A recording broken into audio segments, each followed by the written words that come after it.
Өнөөдөр энэ хүүхдийн эсрэг болон хүүхдээс үйлсэн гэмт хэргийн тухай асуудал улсын хурлын удирдлагын хэмжээнд нийгэмд одоо маш том асуудал үүсгэж энэ асуудлыг бол төр ярилцаж шийдвэр гаргах ийм зайлшгүй шаардлага үүссэн байгаа. За улсын хурлын даргын зүгээс улсын хурлын чуулган дээр удаа дараа энэ хүүхд хамгааллын асуудлаар тодорхой байр суурийг илэрхийлдэг. Түүнээс гадна өнөөдөр бас энэ улсын хурлын төвшөнд төрийн эрх барих дээд байгууллагын төвшөнд энэ хилэлцүүлгийг одоо зохион байгуулж байгаа нь бас сайн үр дүнгүй гэж харж байна. Тэгвэл энэ асуудал дээр хилэлцүүлэг биш улсын хурл бол зайлшгүй шийдвэр гаргах ёстой гэж харж байгаа.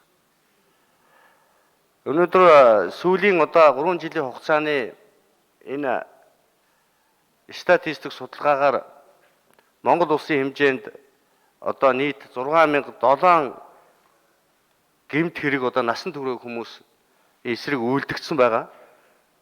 За үүний улмаас 992 хүүхэд нас барж 2537 хүүхэд гэмтсэн байна.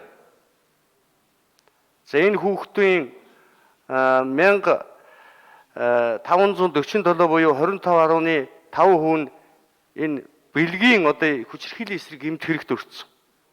1181 буюу 76.3% нь хүчиндх гэмт хэрэгт ингэж өртсөн байна. Энэ асуудлыг бол өнөөдөр бид Монголын төрийн хэмжээнд авч шийдэх шаардлагатай байна. Энд би аав хүний хувьд, хууль тогтоогчийн хувьд бол энэ дараах саналыг өнөөдрийн чуулганд оруулж байна. Энэ шийдэх ёстой асуудал. Хүүхдийн эсрэг болон хүүхдийн үйлдсэн гэмт хэргийн энэ асуудал бол үндэсний аюулгүй байдлын зөвлөлийн асуудал болж байна. Үндэсний аюулгүй байдлын асуудал болж байгаа шүү. Тийм учраас энэ гэмт хэргийн ял шийтгэл бусад нөхцөл байдлын тухай улсын хурл хойшлуулсгүй гөрмөр одоо бид энэ хуулийн төслийг өргөн барих, шийдвэр гаргах ийм ажлын хэсгийг яаралтай улсын хурлын дарга байгуулж яаралтай гормоор энийг шийдэж гаргах ийм одоо саналыг оруулж байна. Бид олон хууль тогтоомжийг яаралтай гормоор оруулж исэн авилгын эсрэг хууль гээл ийм учраас яаралтай гормоор энийг оруулж энэ асуудлыг шийдэх нь бол бид үндэсний аюулгүй байдлын асуудал, хүүхдийн асуудал дээр бид энэ улсын хурл тодорхой шийдвэр гаргах ёстой гэдэг энэ үүргээ биелүүлэх шаардлагатай байна. За мөн одоо ингээд улсын төсөв бид хэлцэж байна.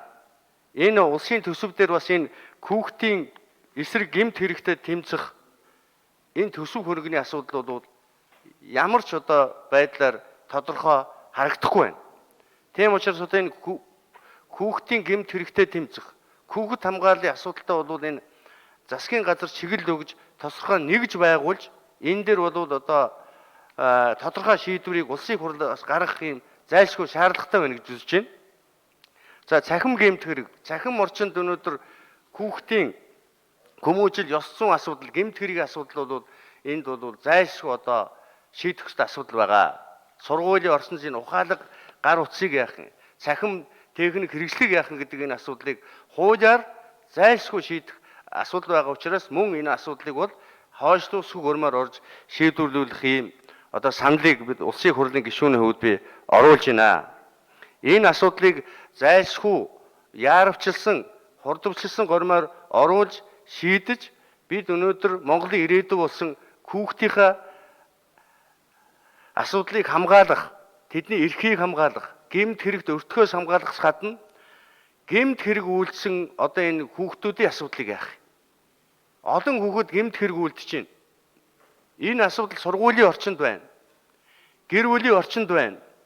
Гэр бүлийн хүчирхийллийн орчинд байна. Энэ асуудлыг одоо бид яаралтай шийдэж, яаралтай гормоор энэ асуудлыг оруулж шийдвэрлэх ийм одоо саналыг би оруулж байна.